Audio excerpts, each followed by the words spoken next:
Welcome into Training Camp Live, presented by Xfinity. The Houston Texans at work on a rare night practice. It's day 10 at the Houston Methodist Training Center. Fans have lined up for over an hour now to get in, and now they're filling the stands right there across the street at Kirby. And welcome in. I'm DP Sido along with Drew Doherty, and we're watching the Texans players warm up. Drew was out there a little while ago talking to Coach Culley, who addressed the fans as well. Now he's back in studio with me. We're going to walk over there in a little bit. I love night practices, Drew. I'm not going to lie. First time the Texans have practiced at night since 2015, and Hard Knocks was in the building. It's something we don't do enough as an organization. I agree. I think that's going to start changing. I would bet money that you're going to see at least one night practice per summer from now on, maybe even more. I think the Texans organization really likes it. I think the players and the coaches like it. I bet you that changes. I'm going to stand on a table and hope that it changes. It's fun out there at night. They did it in 2015, like you're mentioning. They had one then. And before that, I'm almost positive they had not practiced at night since 2010. So basically, this is the second time in the last decade that they've done this. I mean, I've been here for 9 seasons. This is only the second night practice Yeah. I remember at training camp. And this is a gorgeous view. Look at this beautiful view. Night, Alex Lozano is shooting this for us across the street as the players are getting warmed up out there. And you know what? It follows a pretty busy week the Texans had. They had 3 straight days in full pads. Yesterday was a bit of a walkthrough, a lighter, shorter practice because the team really wanted to get ready for tonight's practice in full pads in front of fans. So just a week away is the start of the preseason. So a lot of work to get to here in the next few days. Yeah, and David Culley, when I talked to him in front of the fans just a few moments ago, he emphasized that. He said, hey, it's a night practice. We're going to be playing this time next week. That's why you see officials out there. So they're going to do some things that sort of simulate a game-like environment to a degree. I mean, you can't do it with this few fans and on a practice field, but it's going to be a little different as a practice than it's been throughout the rest of training camp, and it's going to be a lot of fun. And we want to answer your questions, so send them in via whatever social media channel you're watching this on, because we want to answer them. And if we don't get to them tonight, I'll try to answer some in my Dear Drew article that we try to do on a regular basis. But DP, it's like you said, it's just great to be out here. That guy right there, David Culley, is amped 24/7, but he's especially amped tonight because it's a night practice. He's excited to see what's going to go on with his football team as they get ready and march closer and closer and closer to the start of the preseason. Tomorrow, they're off, and then they start up basically like a game week simulation on Monday morning. Yeah, you know what? I'm also amped because coming up in tonight's show, we've got a sneak peek of Mark Ingram mic'd up. He was mic'd up earlier in this week. We've met him, Drew. You've talked to him. Awesome. I've interviewed him. He's great. He's so entertaining. Number 2, veteran running back. He's great for that group, great for that team, great for that running back's position group. And I think he's going to be great for the team as well. He brings a lot of leadership. He brings a lot of veteran experience. And this team is really going to predicate itself on running the ball a little bit more. You see some of the players warming up. Number 85, Pharaoh Brown, back at practice. He started off on the PUP list. He returned this week. They sort of worked his way back up, increased his reps. It seems like he's pretty much a full go, Drew, if he isn't already. He joked with me at the start of the first padded practice earlier in the week. He said, hey, pads are on. This is real football. That's why I'm out here. I don't mess around with the fake football. He was teasing, obviously. He wants to be out there as much as he can. But, yeah, it was good to see him. The guy can play. I don't know if he's going to be a starter this year, but he's going to play. The guy is an enormous target. He's tough. He's a good blocker. He is so much fun to watch when he gets out there. And, boy, you better bring the house if you're going to try to bring him down, because we saw in different games last year it take almost 8, 9, 10 sometimes defenders bring him down because he's a load, man. Yeah, and there you see Mark Ingram, number 2, watching as David Johnson takes some carries and individual drills. Mark Ingram has been especially fun to watch here in training camp. Doesn't seem to have lost a step. He's had his experience with David Culley during their time in Baltimore together. He was excited to come down here and reunite with his former head coach. Take a look at Mark's mic'd up from earlier this week. Year 11 feel like a rookie, you know what I'm talking about? You know what I'm talking about? Fine wine.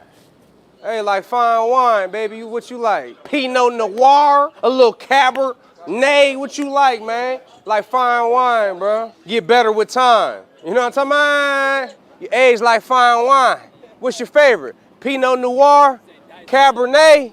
Dice pineapple. Dice. Ooh, damn, he ain't been broke in a minute. RB's in this, you heard me. In this, you feel me. We in there today. Yeah. They want that content, we gon' give it to them. They want that content, we gon' give it to them.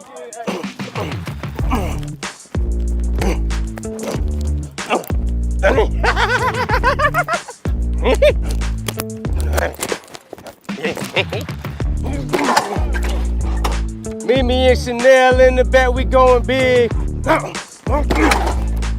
I just blow the M on my kids. Phones in the driver, you can see.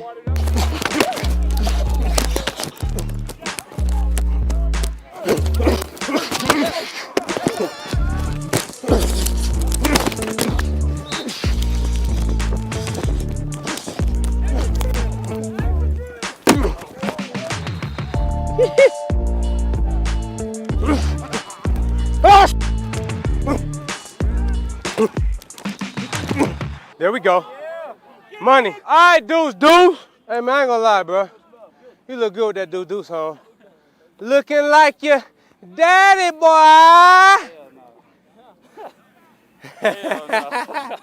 Ah! Good throw.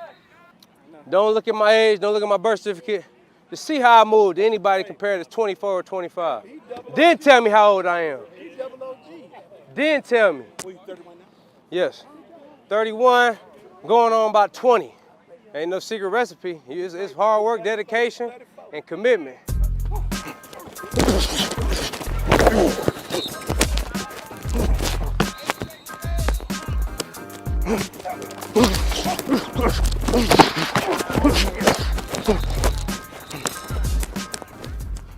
Like a fine wine, he's 31 years old, entering year 11.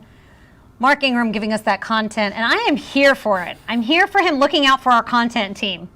I love it. Welcome on Texans TV anytime. That's just a taste of what you're going to see, because that wasn't the whole Mark Ingram mic'd up. We could probably do an entire mini-series on that, spread it out over a couple years on Netflix. But we're going to boil it down because that's what our guys do. And guys and gals here at Texans TV, it's going to be a lot of fun. So watch that and look for that a little bit later on.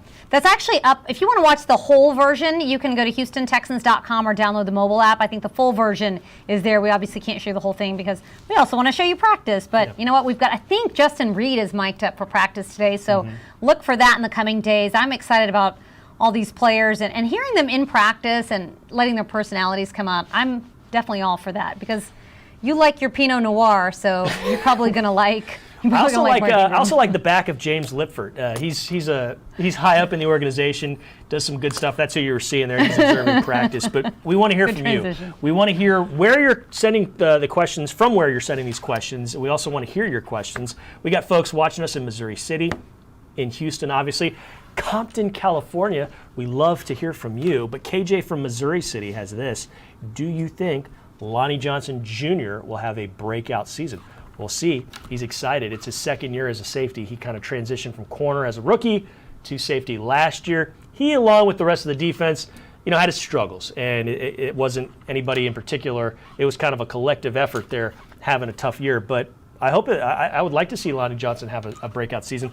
Been a little early for me to tell one way or the other because he missed a good chunk of the first part of practices, but now the pads are on. You see him there, number 1. Looks good on him. And we will have a little bit more about that maybe in a day or two. So keep your eyes peeled for the number 1 video. Ooh. But DP, Lonnie Johnson, if he were to have a breakout season, look out for this defense because that would mean he's making some big hits, coming up with the ball, and getting some takeaways, which is what this defense desperately needed last year. It means these evil twins are doing evil work in the backfield because him and Justin Reed, they got to work in the backfield last year together for the first time. But I had a chance to catch up with Lonnie Johnson last year. And, while it was a disappointing season, I thought Lonnie told me something really interesting. He said all of last offseason, he watched film on the cornerback position because obviously that's where he started, and he was trying to get better at the cornerback position. Yeah. Well, they transitioned him to safety. He had done all this work at corner, and then there was no off season. And then he comes into training camp, and he was still adjusting and acclimating to his new position.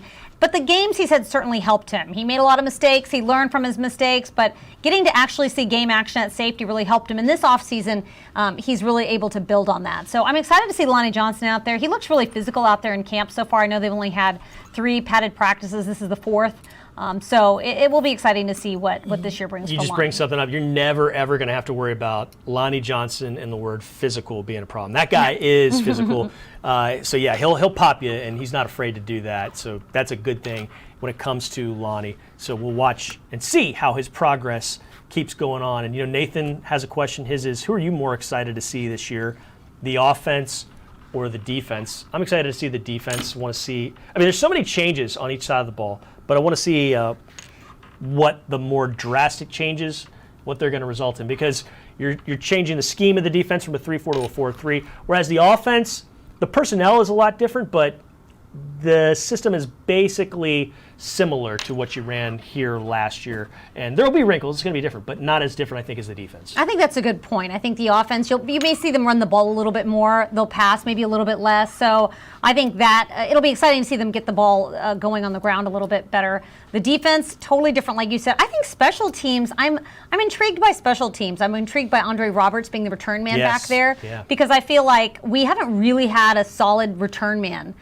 back there. There's been a lot of turnover, and that's what he's predicated his career on. He's gone to the Pro Bowl. He's explosive, yeah. He's explosive. He's fast. He still looks fast this many years into the league. So I think that he could really help both the offense and the defense, especially the offense, because, with field position being how important it is, and for the defense not having to defend on a short field. I think that the special teams is going to be one to watch. Yeah, if you think about it, he's the most decorated special team returner to ever join the Texans. Maybe we'll see how he winds up doing, and maybe there will be or have been guys that did it better than him. But you've never added a piece like him that had this track record.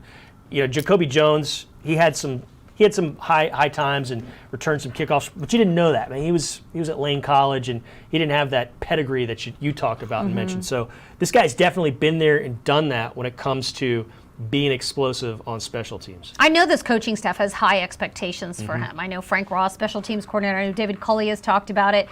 What Andre Roberts has accomplished in his past, they're hoping for that sort of season from him this year too. So the closest you could get, addition-wise, to being that good a returner was Danielle Manning when he came to the Texans from the Bears. But he was fun to watch. He was. And he didn't do it much, though. And you got to remember, he was coming from the place where Devin Hester was. And Devin's, that's true. He might be in Canton someday. He might wind up getting into the Hall of Fame. So, yeah, this is a very, very intriguing guy to watch. As we see number 18, Chris Conley there running some routes. He's a very interesting guy off the field, but he's had a good camp so far. And there's a chance he might be kind of opposite Brandon Cooks, their wide receiver, as one of the starters. It's amazing. The Texans have signed about 50 new players this offseason that weren't here last year, and guys like Chris Conley, they could be in the starting lineup for, week one. You just don't know. I think this wide receivers group is a lot of fun to watch. I think Anthony Miller, after being traded from the Chicago Bears, he's been an interesting guy. The way that the defensive backs talk about him, the fact that he's shifty and he's got such good hands, and what he's able to do in the slot. We heard from him a little bit yesterday. He says there's really nothing that he can't do in the receiving game. So I like the confidence that he brings. It's a fresh start for him. He's in a contract year. It's the final year of his rookie contract. He's got a lot to prove. And there's number 13, Brandon Cooks, who's always a pleasure to watch in practice because he is just so good. Yep. Underrated, I think, is the word that we use to describe him and his receiving skills. Absolutely. He's not the biggest guy, but what does he go out and do? Well, just, catches about 80, 90 balls, 1,000 yards plus. He's pretty much done that all but 2 seasons of his career. He's been in the league a while now, and he is, absolutely the leader of this offense as far as being the most notable returner, there at the skill position. He's so much fun to watch. It's going to be cool to see what he does this year. Texans going to lean on him. He's very, very important to what the Texans are trying to do as an offense. Richard wants to know, can we watch the whole practice? No. Sorry. We've got to shut this down in a few minutes, but we'd like to watch the whole practice too. Jerry's asking who's able to bring the most pressure and be the sack leader for the team. That's a great question. Ooh. Texans need to get after the quarterback more. They need more sacks. They need more quarterback hits. They just got to get into the offensive backfield better than they did last year. Shaq Lawson is a name to look at and to watch as far as that goes. Look out for Charles Omenihu. Look, he's been with this team for a while, and he's somebody that wants to keep raising his game, and he's been working on it. So it'd be good if he could get there. But it's going to be fun to watch, see what the Rock Boys, that they used to be called, can do. They're still forming the band. Jake Martin said that even though the Rock Boys, a lot of the members have departed, they're opening it up to the entire team because it's really just about bringing energy is what he told me. So I said, okay, I'll take it. Jordan Jenkins, I'm going to talk to him after practice. I believe he led the Jets in sacks for a couple of seasons there as well. So there's a lot of guys that could potentially be the sack leader for the Texans. I don't think there's one clear-cut leader right now if you were to ask us. Yeah, and David is into this one. Should we expect this season to be a run-heavy game, or should the Texans run? Do you think the Texans are going to run the ball more? Yes, that's what they want to do. They've talked about wanting to be better on the ground because they weren't very good there last year. So you have a whole new stable of running backs around David Johnson, and you've done a lot to upgrade the offensive line, it looks like. And I think because of those two additions, because of the new coaching in James Campen as the offensive line coach, I do think you'll see the Texans run the ball better, run the ball more, and be more effective there. That actually leads us to our next question. Javari in Miami. Well, welcome in, Javari. Which young player are you most excited to see in the preseason? You mentioned the run game. I'm really excited to see Philip Lindsay, number 30 out there. I'm excited to see the running backs, but I'm really, really intrigued by Lindsay. He had a great start to his NFL career, back-to-back 1,000-yard rushing seasons. Last year, maybe he would have been on track to have another 1,000-yard rushing season, but was injured very early on, and his season was sort of derailed by injury. So if he's back, he's healthy. He's participated in the entire offseason program. Yeah. Full strength, full go. So I'm really intrigued by number 30, Philip Lindsay. Good question from Javari, and we'll wrap things up. I'll say Nico Collins because Greg is asking about Nico Collins. I can't wait to see Nico on the field catching the ball. He's been good. He's been really, really good, and he is drawing rave reviews from his teammates, from his coaches. So let's see what the wide receiver out of Michigan with a year off can do, DP. And there's Jeff Driscoll. He's taking some snaps. So we're going to wrap up today's coverage of Training Camp Live presented by Xfinity. Thank you so much for watching. Check out HoustonTexans.com for all the pressers, notes and quotes, Harris hits, Drew's dozen, and more. It's deep all slant. coming up. Don't leave out the deep and slant. And the deep slant one-on-one. It's all coming up right after practice. Thanks so much for watching. On behalf of Tyler Marcotte, Caroline Jordan, Anand Leibowitz, Amanda Caffey, Alex Lozano, Jay McDevitt, Mitchell Moreland, Drew Doherty, and myself, thank you so much for watching. And as always, go Texans.